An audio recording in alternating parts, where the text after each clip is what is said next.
culture. It's not like your eye color or your height or your gender. It's fragile. It can be remade if you wish it to be.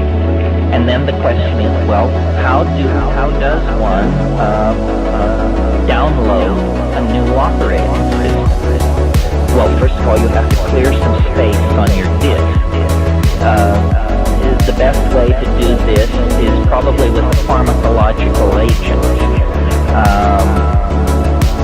You think of some while I have a drink of water.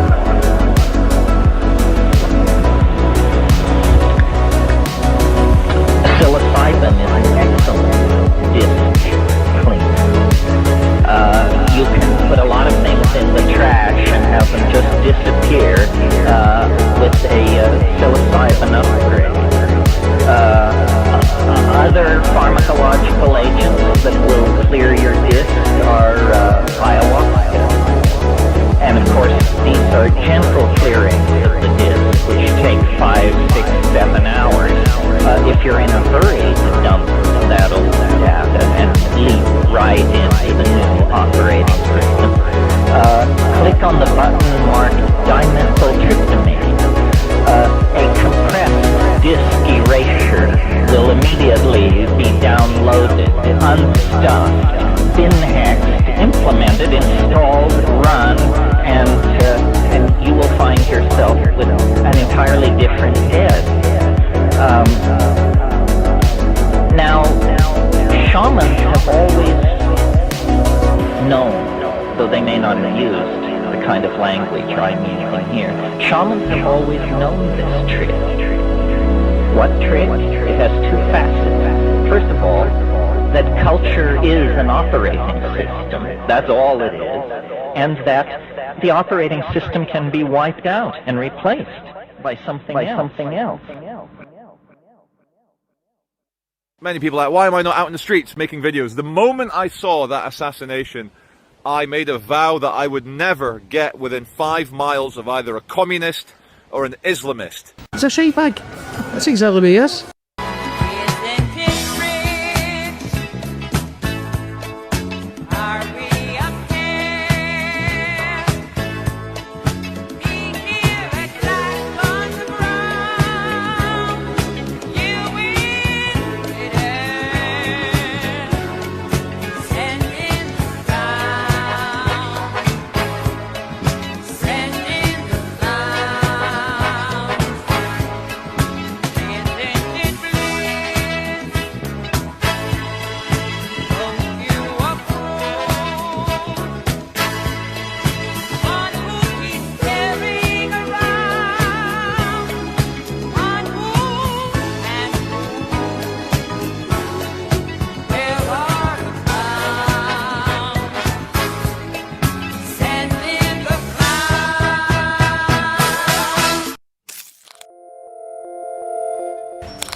Bonjour.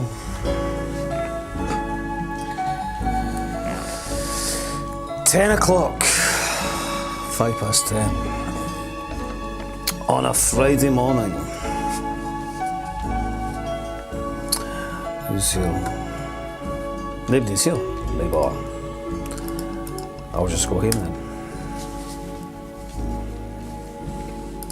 Friday morning. Nigel Smith. Good morning, Bob, and all my fellow travellers. Good morning to you, Nigel.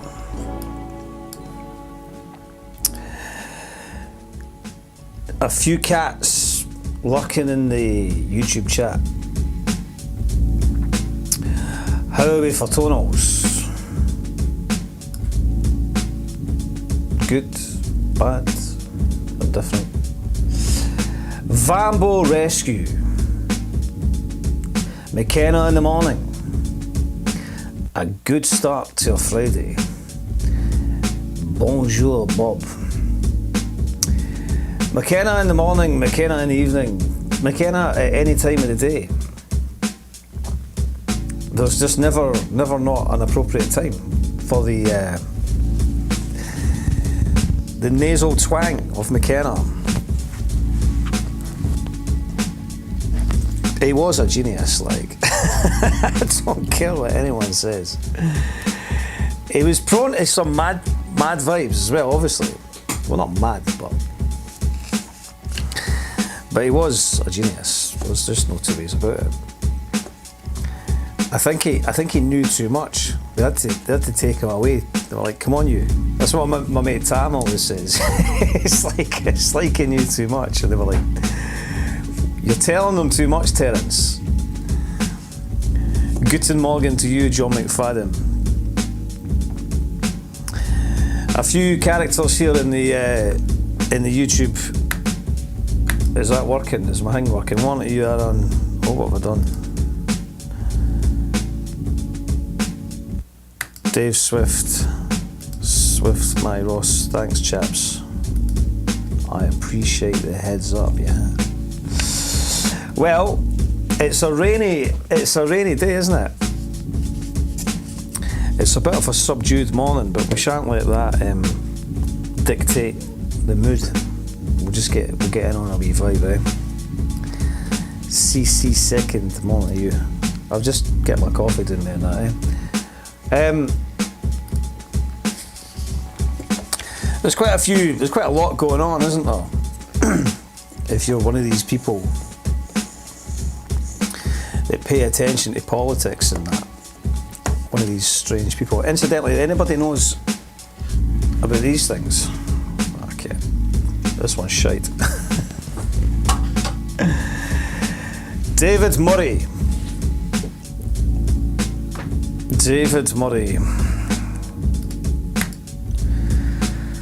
Morning to the discontented. Morning to you, David Murray. Vambo, think he spent a bit too much time in the other dimension to be understood in this one. I think it's a good... I don't know about that though sometimes. But maybe, I tell you what is interesting, his daughter, Clee McKenna, she's an amazing artist actually. And I follow her on Instagram. And she, for ages, I was like, it's strange she never mentions her old man. But then recently she did, and she's went, after years of kind of taking a back seat from it all, they've got all his archive and everything, so they're currently creating an official archive. I think it's probably because they're so aware that there's this explosion of material all over the internet. And I think they maybe want to go like, well, he was our dad and all the rest of it, and they've got a whole bunch of stuff from his house in Hawaii. So it's really interesting, and I'll find the account. I shall link us all to it. And but Terence McKenna was a very, very interesting gentleman, very prescient thinker. Right, so what's happening with your party? It's kind of mental, isn't it? It's a weird state of affairs. Let's have a wee look. Let's dive in, eh?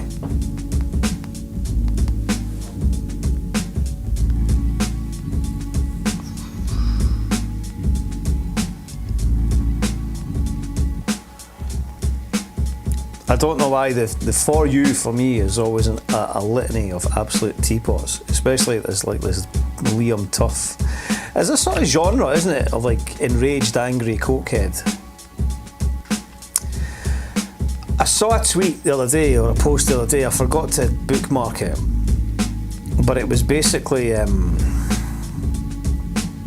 it was saying something like, the two main issues, it was one of the communist accounts, and it goes like, the two main issues that have been designed to kind of distract the masses, so to speak, is the trans issue and the immigration issue.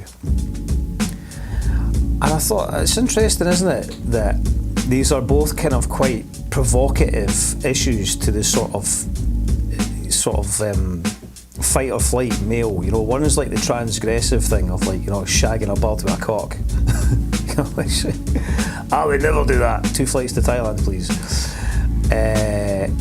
And the other one is the immigrants. You know, the threat of the invader.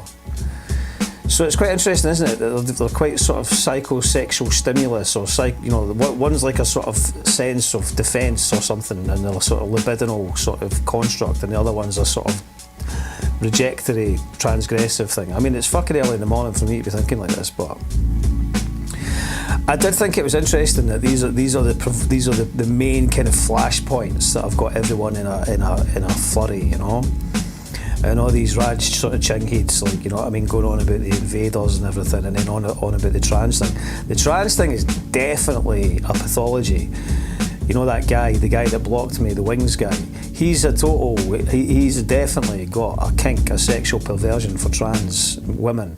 You know, you don't have to be Sigmund Freud. I think the other guy, Linehan, he again, like, these two individuals are clearly deeply strange characters sexually. You know, they've obviously never fucking, you know, I mean, Linehan, I think, has fucking got a family, so he's obviously had his whole, I think a big question mark fucking is over that guy in Bath, like, you know what I mean? Whether he does or he doesn't is neither here nor there, really, you know what I mean? But, or maybe it is, you know what I mean? Anyway, let's not fucking get too caught up in that. But I think it's interesting that these are the main things, when really we know that the bigger issues are about horrific exploitative situations of wealth, inequality and whatnot. But that's where we can neatly segue into the your party thing, because that is just falling to pieces, isn't it? Which I kind of I did expect. This eye up lovely is a cunt, an account, isn't it? What's this one saying? I voted Corbyn for leader twice, and in two general elections.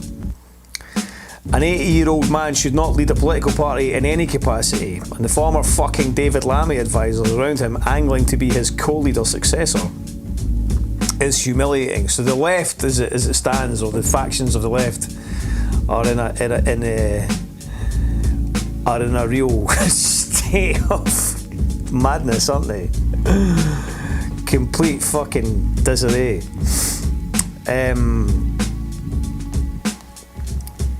Here's European Pill. European Pill unblocked me. Do you remember last year, or when we were first starting? I'm going to follow European Pill.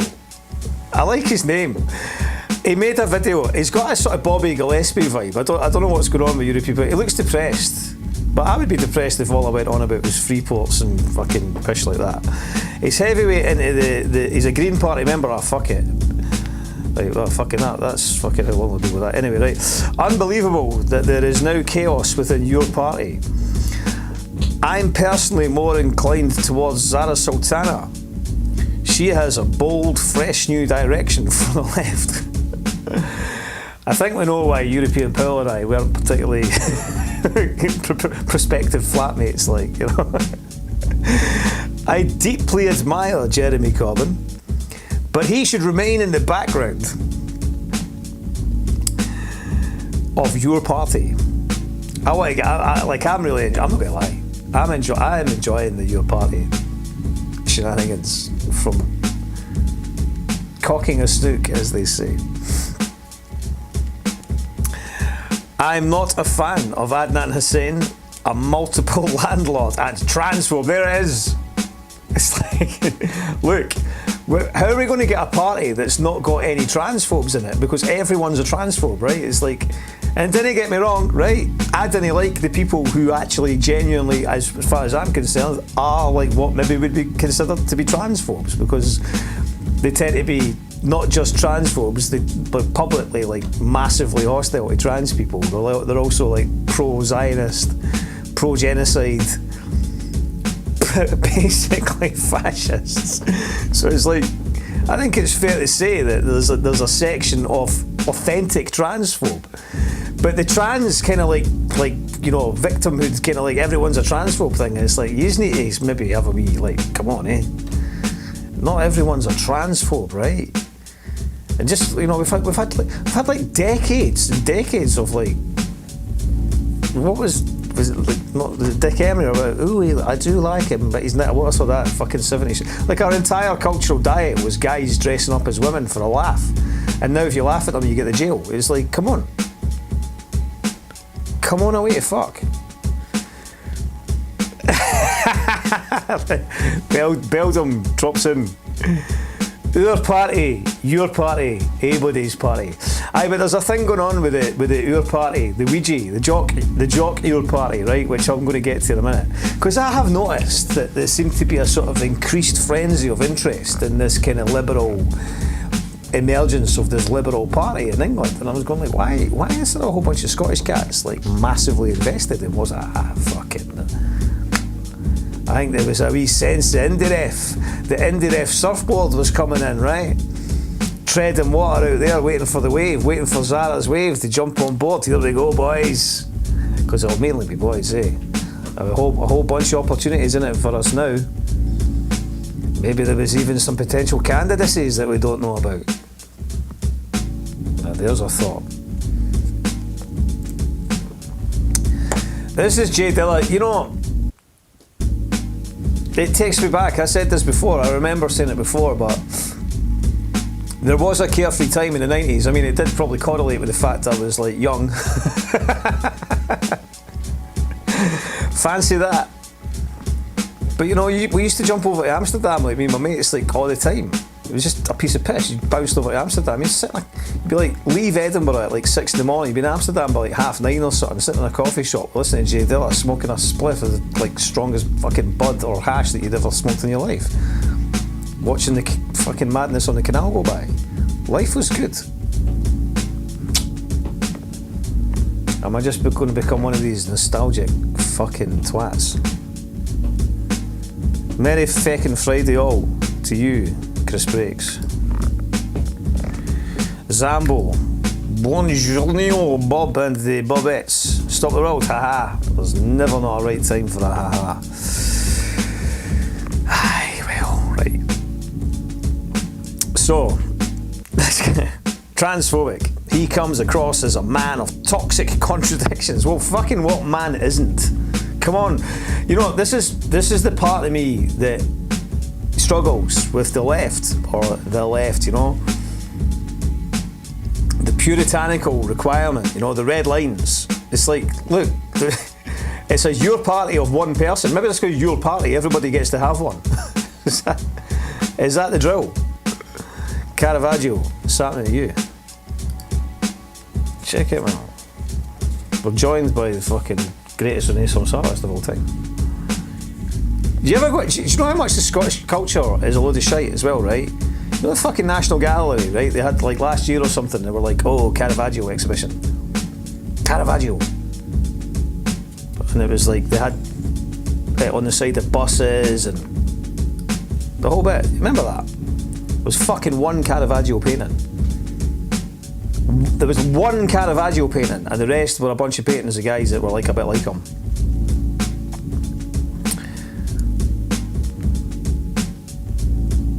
Aye, everyone having their own party does sound good. He comes across as a man of toxic contradictions. That thoroughly undermines his more socialist leanings. But that's just my take. Well, you've made it pretty fucking clear, European pill.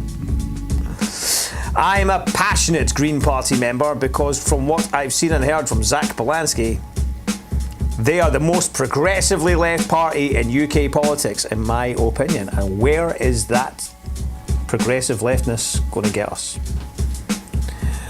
Where? I beg the question.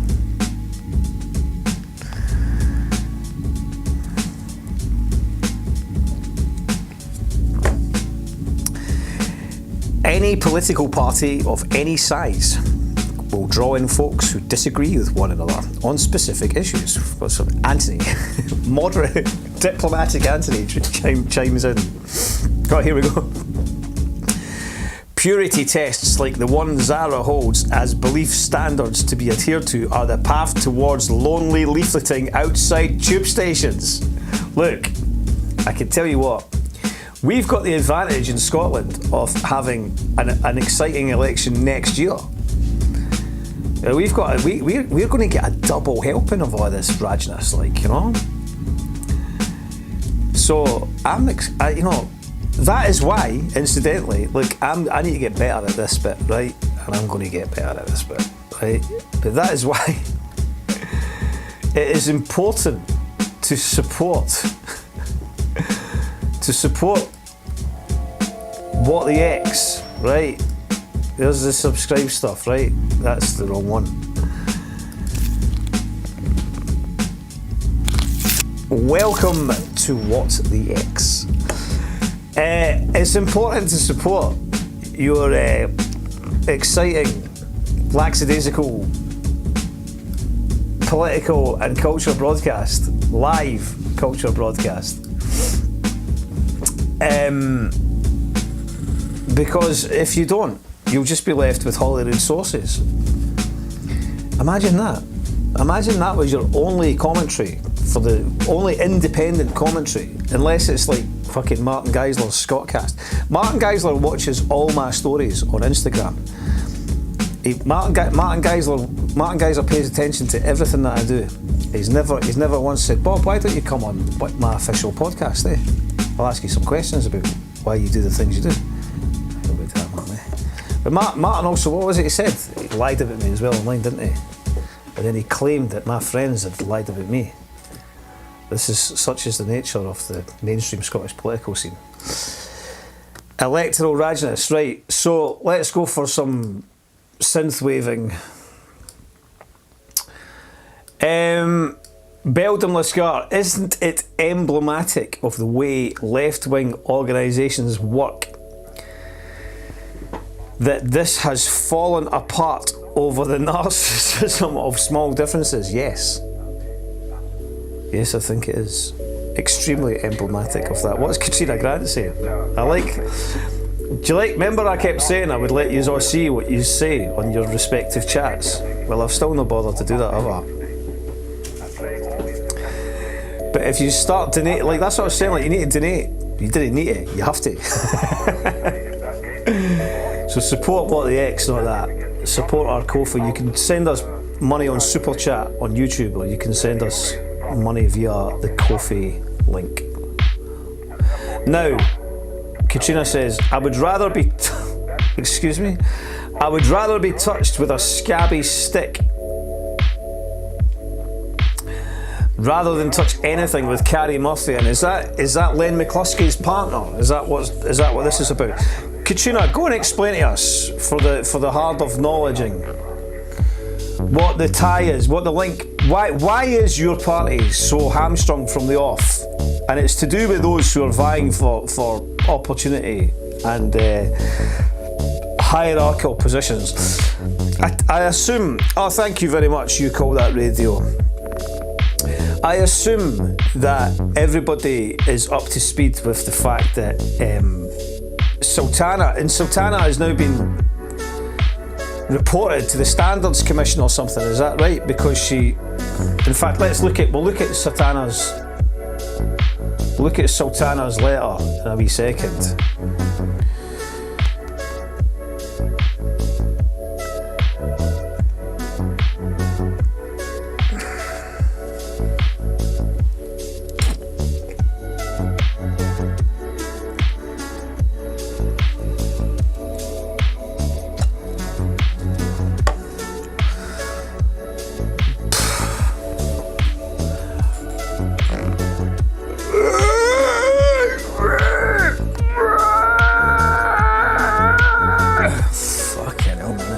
These folk have obviously paid a lot of money to get promoted to fuck it. It's like, where did they come from?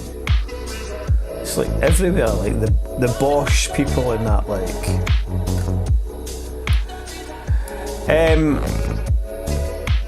I was going to look at Zara.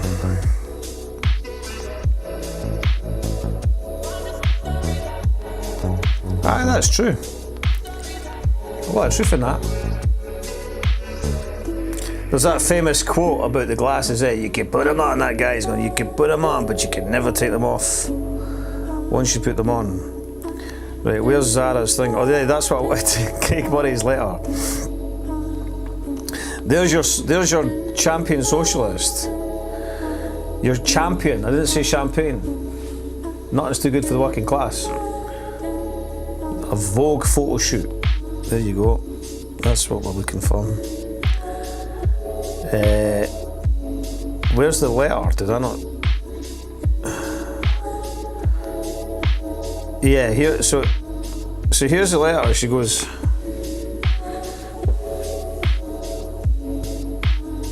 I want to clarify.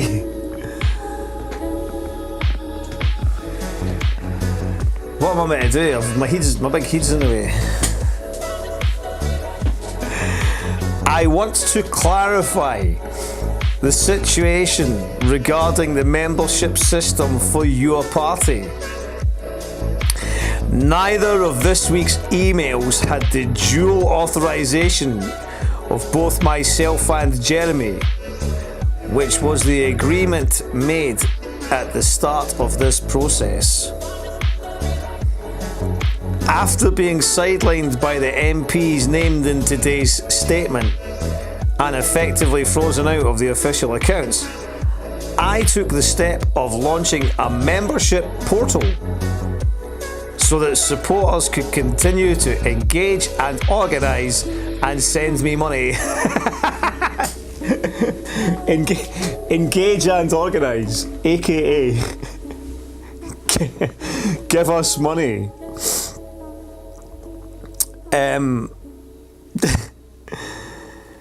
This was in line with the roadmap set out to members on Monday and is a safe, secure, legitimate portal for the party. Everyone who supports us should sign up now.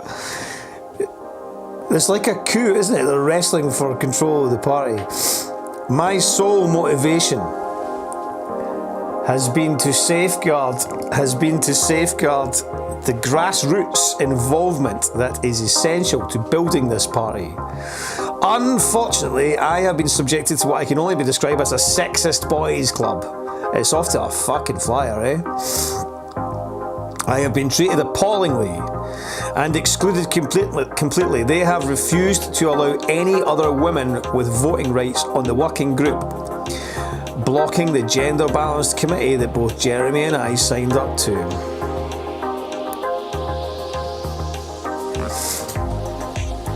Hold on. Guys, let us a jamble. I'm waiting on Katrina Grant giving me a brief appraisal. Because somebody says, what are the two factions beefing in your party? And why aren't they getting along? This is the left, isn't it?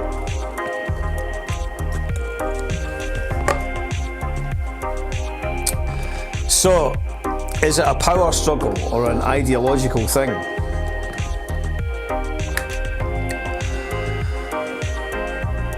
Is it an ideological thing? No, I don't think it's ideological. What do you think? 10:30, I'm going for a quick commercial break. When I return, I want to see some donations coming in for the supporting our merry stream, like, you know. I'll be back imminently. Don't go anywhere, yeah? So, just to clarify, Antifa, or Antifa, as I sometimes pronounce it, is just an abridged way of saying anti-fascist. It's not an organisation. It is a way of being. My granddad fought in World War II. He was captured and spent much of the war in Stalag 17. My granddad and all the people he fought with were anti-fascist. It's mad that this needs clarification, but The anti-fascists are the good guys and the fascists are the bad guys. Got it? I don't mind the legal ones. It's the illegal ones want to come here and don't want to integrate in British culture. I'm sorry, but what is this culture we keep talking about? Is it in the room with us? They don't want to pay, what, £8 for a pint in the pub anymore? Or listen to fucking Sweet Caroline? Nor do I! We don't have any third spaces, we don't have any youth clubs, we don't have any libraries because they've been cut. We don't have these things. British culture is gone. We don't have street parties, we don't have garden parties because no one talks to their neighbour anymore. Britain is literally a melting pot of cultures. That's what British culture is. What do we have? Fish and chips and gin and tonic? They're 400% more expensive than they were, so we're not doing that anymore. Me and my girlfriend went to the cinema the other day, paid £40 for a Tango Ice Blast. Not for a Tango Ice Blast, but the whole experience. I ain't doing that again. Where's the culture? Sourdough bread. Everyone will follow whatever narrative suits their agenda. Who the identity is and what his motives were. And why is it irrelevant? Because it happened in America. It happened in America, and in America, the only thing that matters is narratives. And it doesn't matter what the police investigation finds. It doesn't matter what law enforcement concludes. It doesn't matter what the judges say, what the court says, what his sentence is, or what have you. No one cares about that because everyone is going to follow whatever narrative suits their political agendas. There's never going to be a unanimous acceptance of whatever law enforcement concludes about this boy. Never. Just like there isn't until now about Kennedy, there isn't about 9/11, there isn't about Martin Luther King's assassination, there isn't even about Malcolm X's assassination, or any assassination, RFK's assassination.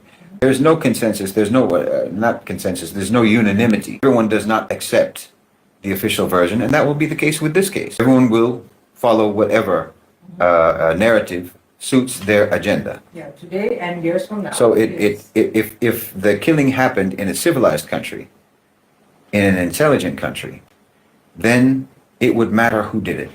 And it would matter why they did it, and it would matter what the investigation found. All of that would matter. And the conclusion of the law enforcement investigation would be accepted by the public. There wouldn't be any dissenting, strange theories about it. But this happened in America. Therefore, anything that happens in America is immediately inserted into the narrative meat grinder, and what comes out, comes out. And it has no resemblance to the truth whatsoever, and no one cares.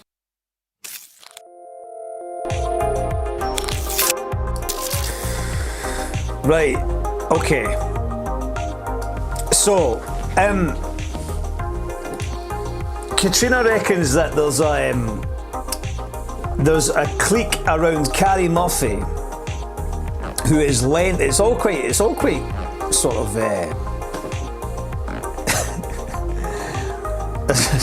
who is Len McCluskey's lover. Imagine being Len McCluskey's lover, right? So anyway, Carrie Murphy, Carrie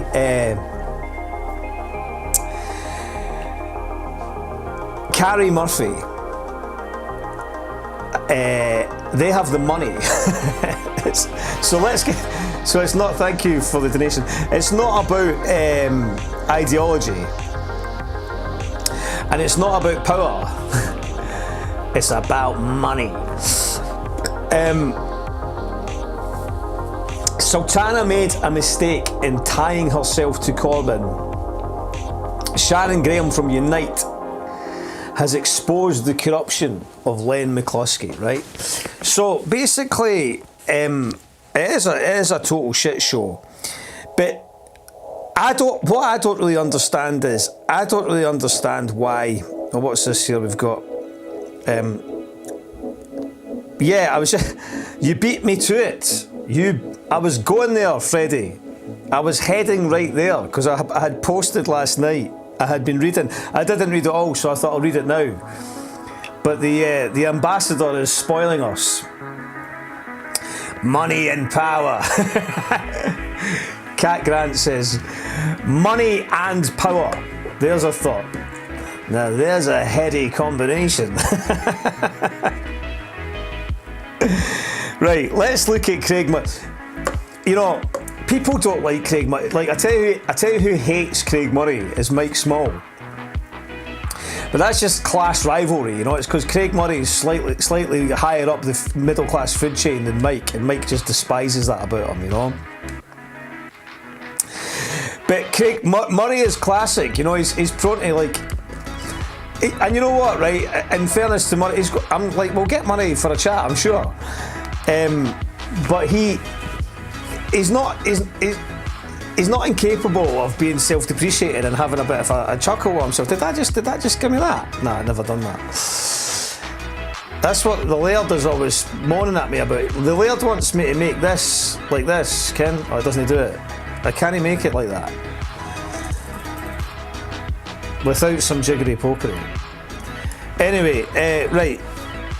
So let's dive into the ambassador's musings, right? Who just left the stream, right? Didn't do that again. It gives me no pleasure at all to point out that today's major bust-up between Corbyn and Sultana is a result of everything. It's a result of everything I told you. Everything I told you, he's got a wisp.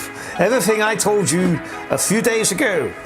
I tried to warn you about. I tried to warn you about this. Right, let's have a look and see what he did. See what he says. Is that music too loud? Let me know. It's your party, and I'll cry if I want to. There are serious threats to your party from those attempting to exert undemocratic control. And they attack as trying to destroy the party, anyone who tries to improve things. Right, okay.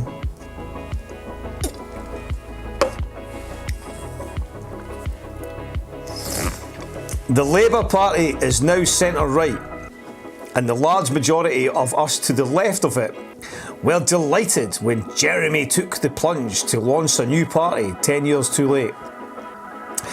It is not that parties of the left did not exist, it is that only Jeremy Corbyn has the stature to break through into mass voter support. That seems to me undeniable. Didn't Murray also claim that those guys never done the Novichok thing, or they just came to visit the cathedral?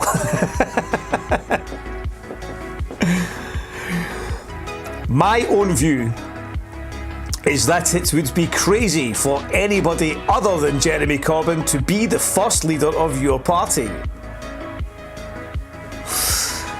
Of course, left is a broad concept. And like most of my friends, I have signed up for the new project. In order to take part democratically, with an eye on a candidacy, no doubt, and endeavour to shape a party whose policies I can broadly support. If that does not materialise, I can leave. I'm leaving this party, it's shit. But I do not expect to agree with every single policy. Any party whose members all agree with every policy is deeply unhealthy. I have friends in Scotland who will not join on the assumption it will be a unionist party. Unions! That, of course, can become a self-fulfilling prophecy, but I do not think it will be. The rumours circulating about tensions at the top of your party are broadly true, and often remarkably accurate. Well, fucking Craig's got his man in Havana, hasn't he, like, you know? I could write a great deal about individuals and their positions, but I want to issue an urgent alert and call to action without names, quite unlike you, El Marmalade, El Preserve Defence. Maybe a bit wise, considering the last time you tried to name some cunt, you ended up in fucking Sockton. Simply put, I believe most of us had assumed that your party would be a one-member, one-vote democracy, with major decisions taken by all members with online voting. That includes major policy decisions and election to all main positions in the party, both central and local. I shouldn't block the screen, you just can read it ahead of me. In fact, those in charge are actively working to limit, to an extraordinary degree, one person, one vote democracy in the party. That is the major reason why your party is still not actually a political party and still has 0 members. It only has 850,000 people who have signed up to express interest. In fairness, it's a decent amount of pre-sales, many of whom have paid money, but none of whom have any legal standing, democratic rights, or say in how the money is spent, or crucially, whom it employs. This is not an accident, and no, it does not take months to set up a structure to convert these people into members. The delay is obviously deliberate, preventing any locus standi for democratic control of the establishment process. Incredibly, this is not an issue that divides the different factions at the top of the party. One thing that unites them is a desire to run the party through easily manipulated structures. They just differ on who should control these structures. Hold on, I'm getting there, come on. There have been a number of formative meetings held around the country. There is no area in the entire UK where all of those who have signed up and joined the list, or even all those who have paid money, have been invited along to a meeting to discuss setting up the local branch. In every case, local members of small political parties and groups within trade unions have hand-picked whom to invite. Interesting. The only time that all those in an area who signed up have been invited has been to a small number of leadership rallies with Jeremy Corbyn. If I may, just give Glasgow as an example. Yes, please do, Craig. Please give Glasgow, the second city of the empire. Your party has 42,000 people signed up in Scotland. We can therefore estimate those signed up in Glasgow as over 5,000 people. But the founding meeting of the party in Glasgow was of 120 people, invited by word of mouth. The other 5,000 people who had signed up had not the slightest idea the founding meeting was happening. So who are the Ouija 120? Who were the 120 Ouijas that went to this secret meeting with Jeremy Corbyn about your party? I want to know. You can name names, Murray. Who are they? What's the big secret? Is there a secret? I want to know who they were. Because Kim, what I've noticed, right? I noticed quite a frenzy over the last wee while of a lot of Ouijas paying a lot of attention to this. Like this was like what was going on with your party. And a lot of people sort of like satellite sort of folk. I think there was maybe a wee sense of like, you know, they knew some stuff that other people never. And there must be a bit of loot in your party, like between Carrie Murphy and Len McCluskey and all the rest of it, you know, and then a wee allocation for the jocks, like, you know.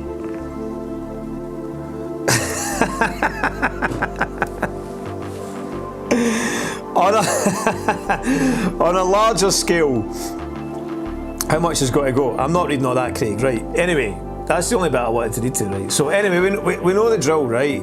It's at 6s and 7s. But it seems like a lot of folk have sort of went, oh fuck, this is a mess. And I maybe shouldn't be hitching my wagon to it so publicly. Because it might go tits up and then I'll look like a cunt, basically. John White, the French Revolution happened for a reason. The Russian Revolution happened for a reason. Here below is the reason. It was a grotesque sight, one has to say, when we know that Gaza is absolutely just starving to death and being annihilated. And those who are complicit in the genocide are, you know, it's always the case, you know, juxtaposed by those who are complicit in this, stuffing their face with foie gras and, you know, bone marrow, you know, dripping down off their chins. Of which one of those attendees was obviously John Swinney. And CC Second says, Ouija 120, it sounds like a special extra strong limited batch of Buckfast. Zambo TV says, Craig Murray bumped everyone and their dug at down the rabbit hole. I think there's definitely I've heard this said that is the case, isn't it? He's been a bit disingenuous about what happened there. Let's get him on What the X. Let's make an official appeal. Craig, come on What the X so we can pose these questions to you. Or didn't he? Anyway, I think this situation is pretty grotesque. Personally, it's John Swinney's enthusiasm for these events that should really dictate how people treat the SNP in this forthcoming election. Swinney can't wait to bend the knee, because he's obviously a fully paid up member of the British establishment, and he's just Swinney's position as First Minister, I think, is probably an even greater insult than Sturgeon's equivocating and fanning around and kind of like, you know, clearly just like, you know, populist pursuit and desire for self-aggrandisement. Swinney is a bit more insidious, I think. Beldam says, just pleased to be there. Absolutely, that's exactly how you could see Swinney's position there. He's a crank. He's a complete and utter crank. He was papped out the party 20 years before as the leader because he was useless then, and he's come back and he's even more useless. But such is the corrosion and the erosion of that party. It's just a shell. And I think a lot of Scottish nationalists, post 2014 nationalists or whatnot, you know, they're still riding high in the polls, and people will be going, well, it's because the Labour Party are so bad and all these other things, but it's really not good enough. And I don't know what we can do with our small viewership, our small cult viewership on What the X or whatnot. But where are those votes going? You know, where you know, will Reform will pick up votes probably even in Scotland. Will probably get people into Holyrood. But the SNP under Swinney don't deserve to be supported at all. It's hard to kind of get your head around how people can look at that bootlicking sycophant and kind of try to somehow correlate that with somebody that's seeking to emancipate the country and free itself from this horrific union of murdering bastards. But hey, what do you think? What is your thoughts on all of this? There's some other things. There are other things I wish to cover. What is Zara saying today? Has she commented? This is her response. People are still, you know, people are saying they're saying that this portal is a legitimate portal. How do I ken about that? I'm not entirely sure about that. Right, don't go anywhere. I'll be back in a minute. I'm putting on a Petal Reaction, I think it is. Back shortly. Guys, come with me as I charge a small independent business hundreds of pounds for a short video where I eat a small portion of their food and pretend it's to die for. As per terms and conditions, I'm supposed to declare these as advertisements, but I have such little respect for you, the audience. Instead, I prefer to lie to you and make out like they are genuine reviews. For starters, I had the lying bastard meal, served with a side of my own self-importance. Mmm. But did you not say it was $2.50? I did. It's up to 300 now, though. 300 and a portion of onion rings. And let's do 20 boxes of donuts. How's that? We've only 10 in the shop. 20 boxes of donuts, or I'll say I found dog shit in the munchie box, right? You can't do this. Actually, I can do whatever I want, my pathetic friend. The fork of Damocles hangs dangerously close to your head. Does it hang? Or does it fall? I can shit all over your little business. What are you doing? That's me, shitting all over your business.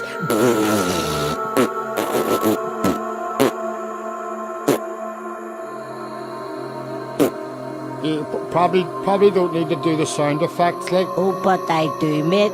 Oh, but I do. I own you, you little bastard. And don't you ever forget that. Now, I want you to dance. What? I said I want you to dance. Come on, dance! And dance for all these stupid bastards watching this thinking it's a genuine review.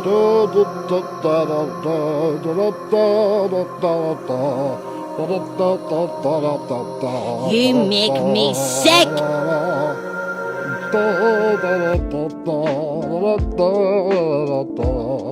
And remember, guys, run, don't walk. What, so you get all that for 250? It's went up to 300 now. 300 and a box of donuts.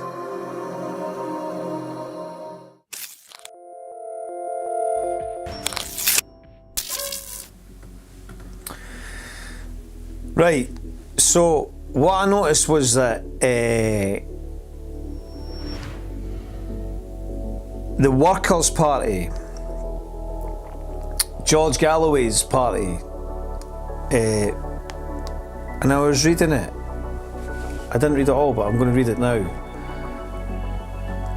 Let's just read what Galloway's party's said here. I think it's worth looking at. Today's events with respect to your party are nothing to gloat about, nor mourn. There are harsh lessons to be learnt. We in the Workers' Party have never hidden our disagreements with either Corbyn or Sultana, but the potential for an organisational split with the Labour Party in turn held the promise for a political rupture with social democracy for many thousands of workers. The Labour Party and its ideology of social democracy, compromised with finance capitalism for scraps, are the chief barrier to socialism organising and spreading. It is for this reason workers cannot wait for leaders to gift organisation, as it is workers who raise leaders. Workers must rely first and foremost on their collective power, rooted in firm principles, to fight for change. Without this, what are leaders but mere captains without ships? We encourage those who have met in organised branches in the past weeks to continue to do so, regardless of the current crisis in leadership. And furthermore, we encourage you to unite on principles that the majority can agree. In the Workers' Party, we are rooted in but 4 key principles. 1. Britain is a class society that exploits the great majority of workers for the benefit of the minority of capitalists. We serve the working class. 2. Britain is an imperialist nation it is capitalism in the epoch of parasitic finance capitalism that this results in predatory wars to expand markets. We are anti-imperialist. The solution to these issues is socialism. When the towering heights of the economy, the means of production and the markets will be in the hands of those who can use them, i.e. the operatives of various kinds. We are socialist. 4. It is around the prior 3 points that we unite. Those subordinate issues on which we differ, we overcome by prioritising those principles on which we are all agreed. We uphold unity. We hope that those in your party come to the same or similar conclusions. Hope is to be found in 800,000 people looking not only to condemn the current state of Britain, but to build a new Britain. But we must now organise for it on firm foundations.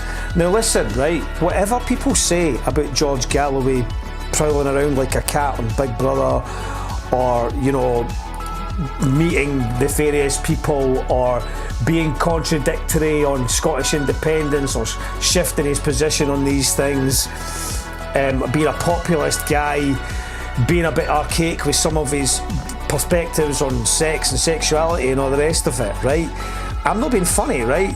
But that one post is the most cognizant, coherent and correct position that any political party attempting to get us into some oppositional position of where we currently are should be focusing on, right? This is about the fundamentals of capitalism, and I don't see that. All I see is every single conversation to do with the progressive left or the neoliberal left or whatever. As soon as something doesn't conform to somebody's position on gender politics, it's like a big fucking rammy, and everybody's screaming and shouting about like their identities, right? And Galloway's position there, or that party's position there, for me, is like that's a position of material reality. So let's say you've got like the smug, liberal, sanctimonious, condescending, liberal type people like Mike Small for Bella Caledonia or whatever, who dismiss anything that somebody like Galloway says out of hand. What is your position on this, mate? What is you? I noticed that Mike replied. Jim Slavin wrote a fantastic article about this whole collapse or even preempting the collapse of the Your Party thing, based on the clip. Not just the clip that I was talking about, but based on that exchange with Nish Kumar and Zara Sultana, right? And Jim wrote this brilliant article, and then Mike kind of chimed in with, just wondering, this kind of like strange kind of. I'm a bit confused. Great article, Mike, but Jim. But I'm just wondering. It's like, what the fuck are you talking about, mate? He goes, what is the founding principles of your party? It's about economic fucking apartheid, right? It's about economic fucking apartheid. And that's why you're hemorrhaging people to reform.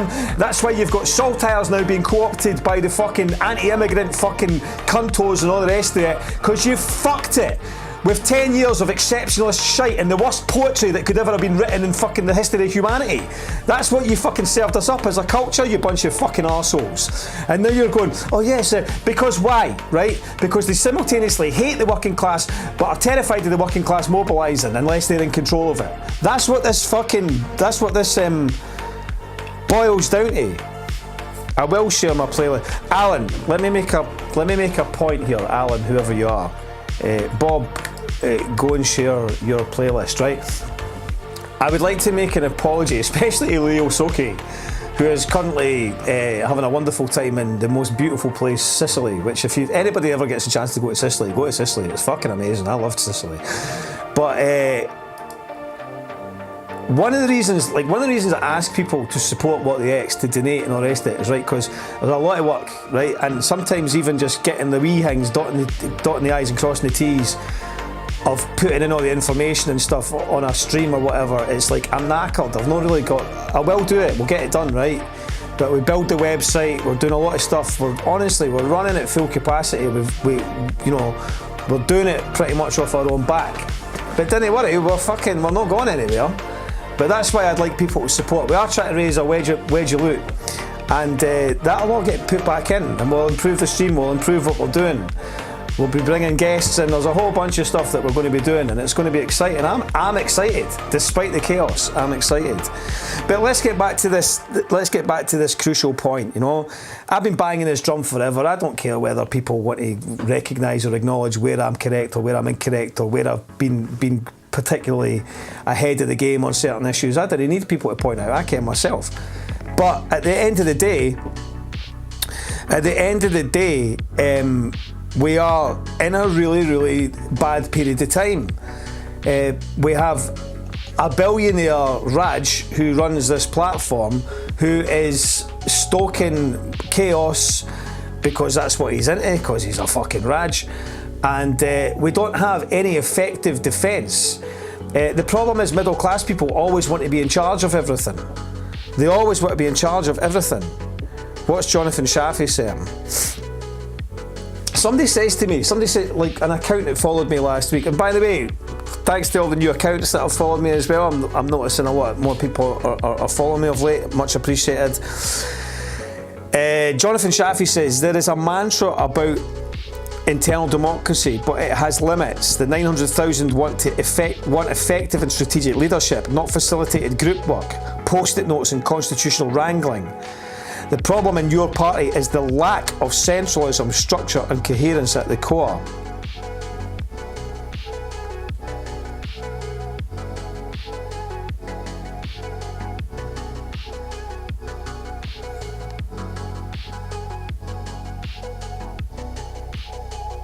That part, like, I don't know, like, I think in Scotland I think Shafi is worth reading. Yeah, people should follow Jonathan Shafi. He's a very sharp guy. A very sharp guy. I just think in Scotland we should be like going, fuck this shit, man. Why do we want anything to do with this? These fucking Novara types, these momentum types, these enough is enough types, get them out of fuck. They're totally and utterly useless. We should be trying to build something here, right, that recognises our communities. You know, if we're to be a sovereign state, if we're going to have, like, well, let's demonstrate why we should be a sovereign state, you know? There's disaffected people everywhere. Our communities are fucking crumbling, left, right and centre. And people feel completely and utterly shut out. I was at you know, I know how people feel, and it's not pleasant. I hear people saying things that it's deeply uncomfortable to hear when you're somebody, when you're a kind of moderate person like me, and you're hearing people speaking. And you know, I abhor racism. I can't stand it, and it's very upsetting for me to hear people who I like expressing, espousing racist opinions unconsciously. But there are other factors that have contributed to this. And we need to think the politicians have failed us, right? The political class have failed us time and time and time again. I noticed a guy, here's another thing that's important to point out as well, I think, that's worth saying. Okay, Zambo says this, and in many respects he's correct. Okay, Galloway is another multi-millionaire grift and ring piece. Okay, so let's say that Galloway is another multi-millionaire grift and ring piece, right? Well, in a sea of multi-millionaire grift and ring pieces, is Galloway saying at present the correct thing? Like, and I think that's important. I think it's important to think about these things and to go, well, we don't have the luxury of choice. And I think that one of the ways that we have to be realistic about this, and it just goes back to the genocide, right? We have a duality of perspective going on here. We have, if you pay attention to what's going on in Gaza from what we get to see, it's never been worse. It's actually incomprehensible, the slaughter that is occurring there now. There was some images the other day of this child, and that's just one example of thousands, you know. And it's like, at what point are people not going to recognise that something has to shift to undermine the political class that we're currently installing into power? The political class, the neoliberal political class, are, by virtue of their adherence to the neoliberal doctrine, they are complicit in the murder of children. They are allowing the military-industrial complex to operate. The military-industrial complex is a very simple process of lobbying on behalf of arms forces. We pay for it. We're paying for it. It comes out of our taxes. Have you noticed that every What the X, right? I start off quite sedate, and then it gets near the end. Maybe it's because I'm quite excited about getting my lunch or something, you know? I tend to become a bit more animated. Anyway, the point about Galloway is, it's like, we don't really have the luxury of, if Galloway's party, and Galloway is a populist figure who is saying the right stuff, I think we have to recognise that, even if you want to say he's at it, or he's a grifter, or whatever. All these things, people can make these statements, but no less so than the rest of the array of from Trump to Musk to even Starmer as this puppet, this pathetic fool. Swinney, you know, Swinney is a you know. Somebody like Swinney, I think, I was kind of saying it already. It's like he kind of boils my piss more than any of them in some ways, because he's in Scotland. There is an appetite. We have an appetite for something better. I think, you know, something different. Hangry, possibly.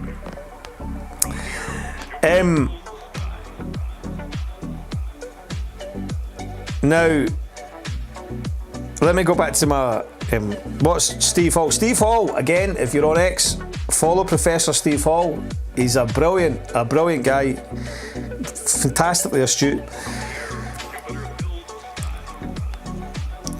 Somebody puts, if you're wondering who's running your life, ruining your life, or running or ruining, amounts to the same thing. Here they are, the most powerful men on earth, eating $1 million banquet paid for by the humble British taxpayer.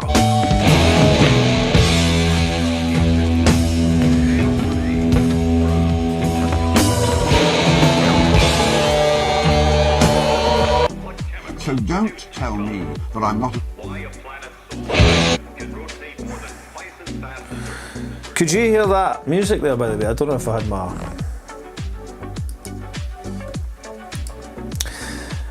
Most of us need to believe in somebody as far as politics go. Yeah, I think we have to be realistic about where we're at, you know, and that's why the whole progressive left stuff, it's like, you know, like this notion of like you want a mass movement, but unless everybody is absolutely opposed to every potential perceptible interpretation of transphobia and all this kind of stuff, it's not going to work. You know what I mean? You can't be involved.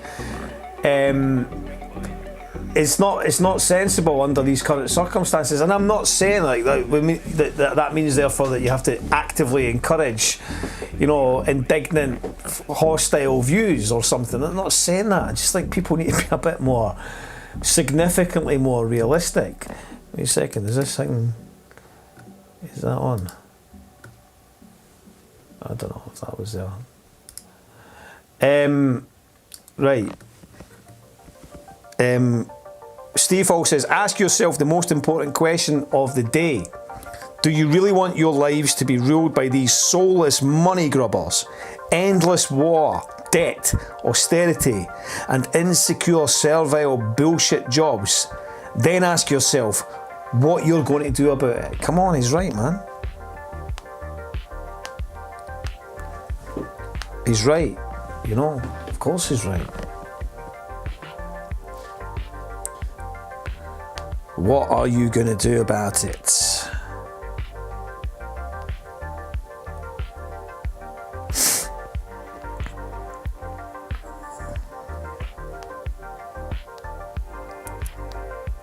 This was the guy.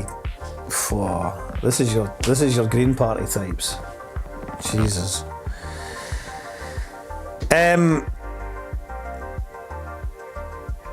Yes, that's what I wanted to mention.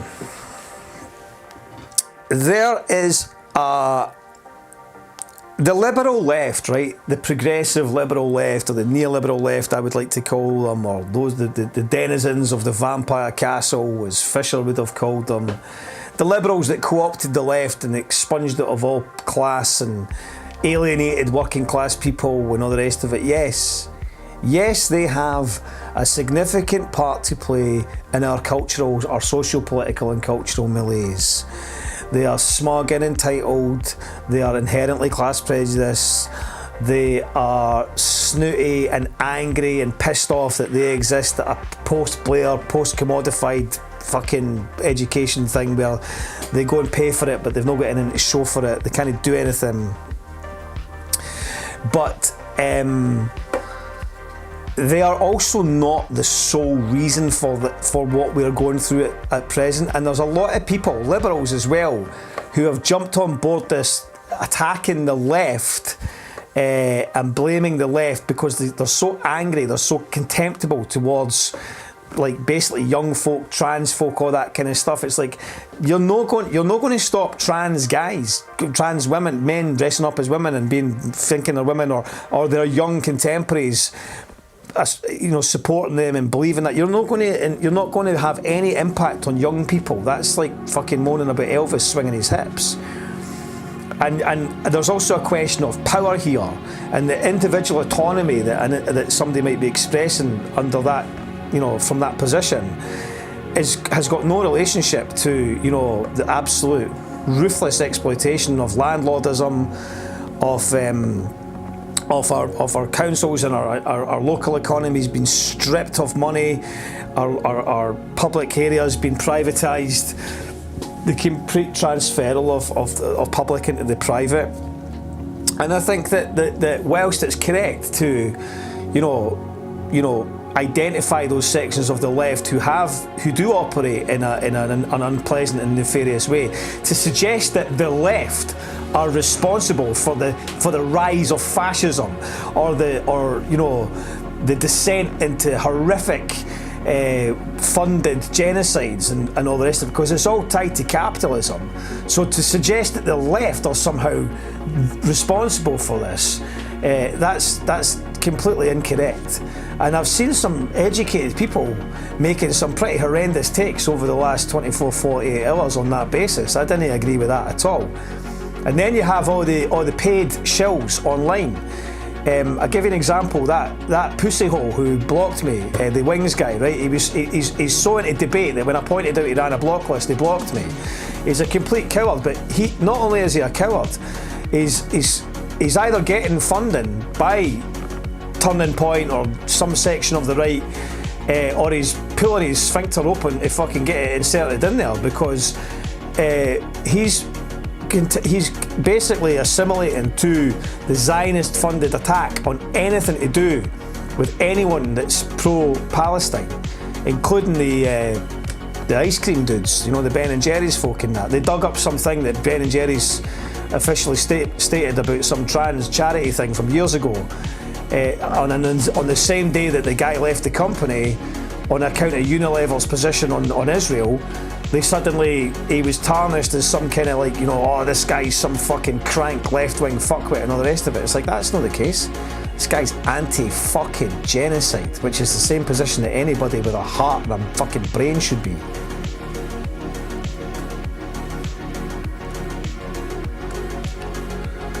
Anyway, we've got a good number of viewers on X this morning. Thanks to everybody that's joined us there.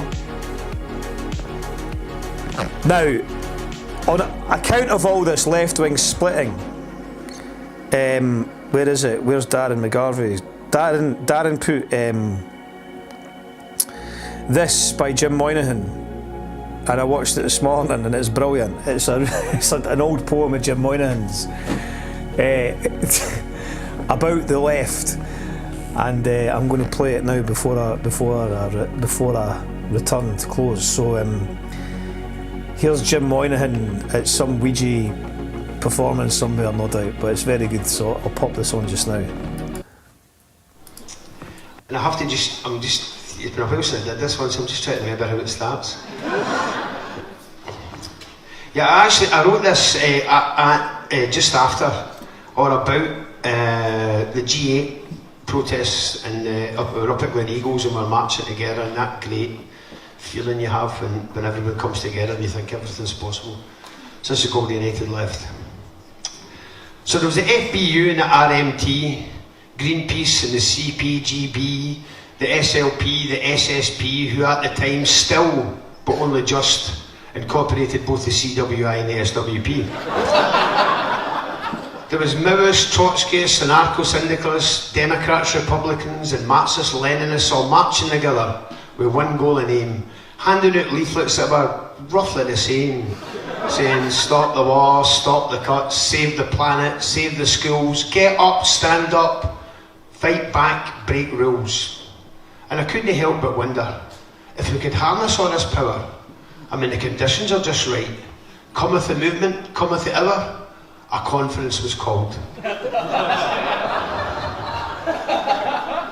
First on our feet were the SWP, who declared their bottom line. We want a single unified socialist state. No, here, in Palestine. Green Left were next to state their case, and they were just as strident. We demand an end to coal-fired power and a decommissioning of Trident. Hold on, Sir, a man for Unite the Union. I've got workers on nuclear and coal. But the Crusties just shrugged. They weren't the union members. They were mostly architects or on the dole. Then the Republicans screamed that our focus must be on national liberation. There can be no freedom for this world till we have freedom for this nation.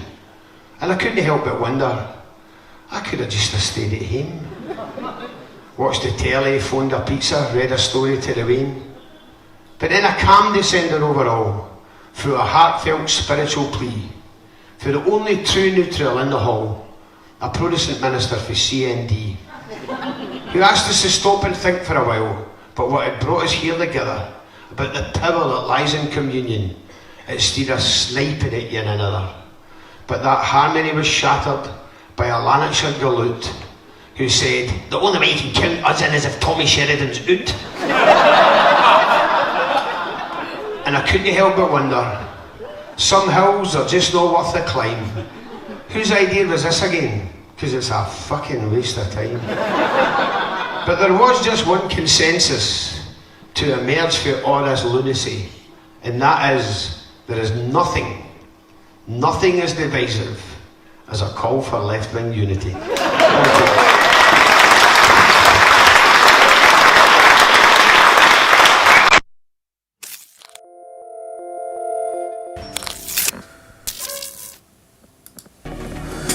Jim Moynihan there on the historic factions.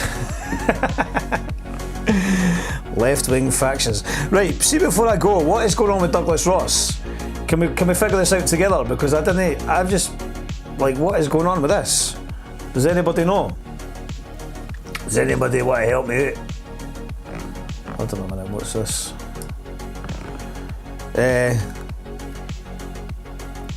Give us 1 sec. What is the Douglas Rossage? Do we know what that is? Oh, hold on a minute. Yes, I can give that a retweet. In Newcastle. Right, Douglas Ross. Can somebody tell me what's happening? Let's have a look here. Too many effing statements. Anyway, Evan, what do you say to respond to Douglas Ross's allegations that you assaulted and abused him yesterday? Well, look, I will freely fess up to things I've done, but I want to apologise for things I went through yesterday. Yeah, put my hand on his shoulder and probably used a few choice words I shouldn't have. That's it. You said that you actually hurt him with your grip. Yesterday I put my hand on his shoulder and had a few choice words with him, and that's it. He said you and your effing statements, so many effing statements, too many effing statements. Yesterday I used some words that I probably shouldn't have. Is that what you said to him? I used some words yesterday I shouldn't have. Are you considering your Is that threatening behaviour? I used some words I shouldn't have yesterday. Industrious language. Did you use Appropriate in the workplace, though. But I recognise I shouldn't have used that information. Do you think the First Minister has confidence in you as his whip? That's like effing statements. Yesterday I used some words that I probably shouldn't have. Is that what you said to him? I used some words yesterday I shouldn't have. Are you considering your Is that threatening behaviour? I used some words I shouldn't have yesterday. Industrious language, I accept. I shouldn't have done that. Look at him talking to that woman like that. Fucking you fucking. What you fucking said to say? Fucking, what are you trying to say? Aye, fixed stare, furrowed brow. Check the neck of this. I use some fucking industrious. I should get him fucking coaching the fucking local football team, man. You know what I mean? Probably fucking win the league. And look at you wee cunt. That fucking park. What the fuck? Do you think the First Minister has confidence in you as his whip? Look, I've used language. Look at them, man. Look at how raj these people are, right? You can just see. Like, they go, like, he's gone through about fucking 5 different behaviour modes in like 2 seconds, like, you know what I mean? They're fucking mental. Do you know what I mean? The industrious language, I accept. I shouldn't have. Fucking what a cunt. Who is he? Look at this cunt. This guy's a raj. Look, I've used language. Who is he? Yeah, but do you think the First Minister has confidence in you today? I'm holding my hands up to what I've done, and that's all. Have you offered him your resignation? I'm holding my hands up to what I've done. But have you offered the First Minister your resignation? I used language I shouldn't have yesterday. I'm sure we've all done that. Have you used any language to the First Minister in terms of offering your resignation? Recognising I did yesterday. Look at him. You make statements. He put his hand on his shoulder and push him along. I put my hand on his shoulder. Relaxed, rested him. There was no force at all. You started hating him, didn't you? I used a few words I should. Jamie, do you think it breached the ministerial code? I tell you, that is the worst one though, right? See, if like I have had it done to me, like, and I've to my shame I've done it to someone as well. But like, if you stick the head on somebody, but if you do it with the side of your head, it's quite a harsh one. Like, but imagine calling the Polish though. What a pathetic wee grass. It was over seagulls. The boy touched him on his shoulder, then he made out like it was a boot in the boss. But he does look like who is this guy? Jamie Hepburn. Excuse my ignorance. SNP Cumbernauld. What is he? Just like he's just an MSP, is he? Has he got any position in the Scottish cabinet? And what was he annoyed with Douglas Ross for? Why was he annoyed with Douglas Ross? Do we know? No? Well, fucking who cares anyway. Well, he looks like a raj. So that's a wee bit exciting, isn't it? A wee bit exciting. I forgive him. He should have ragdolled the little fat bully who likes to bully women and talk to them as if they've shit on his shoe. A real man would have sorted it in the car park, but Ross goes running and hides behind the speaker's skirt. The little pussy. Right, well, on that note, I'm going to leave us all. I'll be back again. The girls in Cumbernauld. Have you not seen Douglas Ross? No, I've not seen Douglas Ross. I don't know Douglas Ross. What's Douglas Ross saying? Is Douglas Ross got something? Is Douglas Ross saying something? Sugless.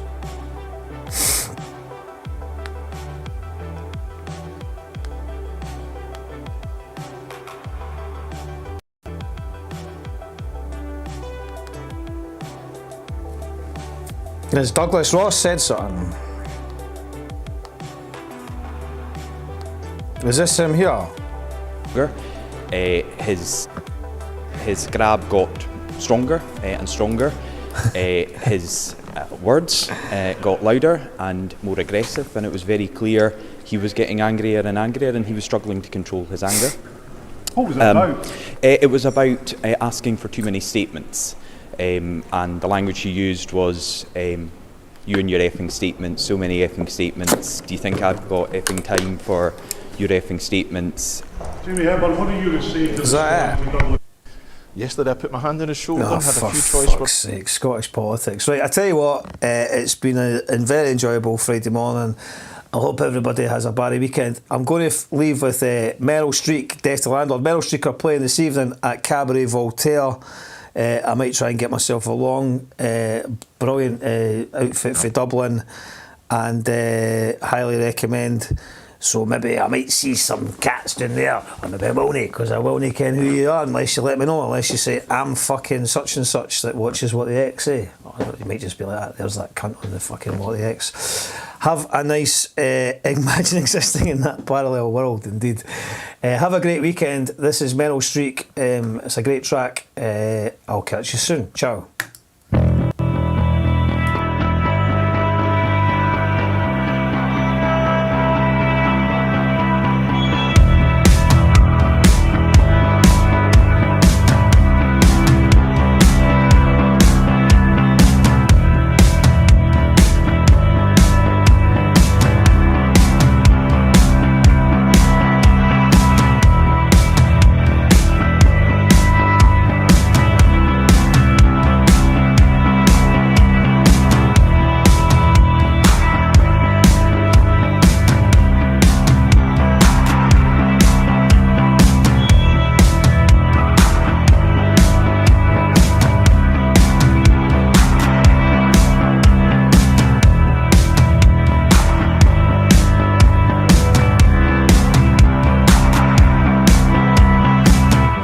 You've lied so much your teeth have become rotten, yellow and stained from all the shite you've been talking.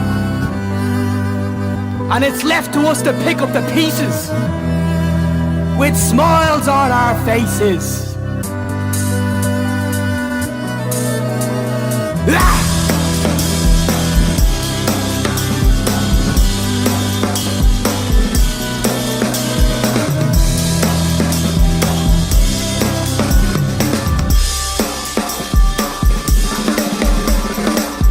Say no to wanker landlords running the country. Say no to paying someone else's mortgage your whole life. Say no to living in a tent and being happy with it. Say no to having to pay yourself in the debt to keep on top of your mental health and stability. Just say no. Say no to being told lies your whole existence. Say no to gentrification. Say fuck off to 5 days a week.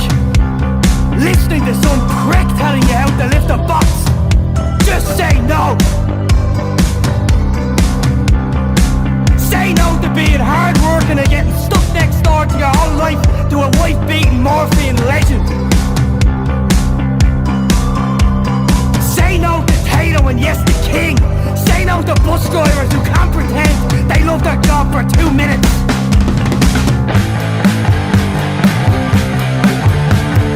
And if it was up to me,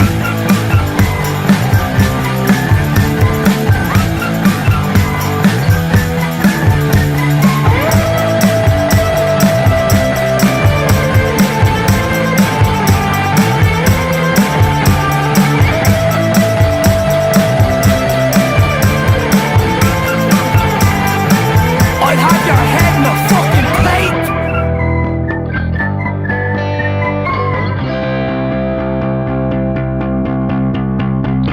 And this song goes out to any two-faced prick politician making money off a mother and 2 kids for a bedsit.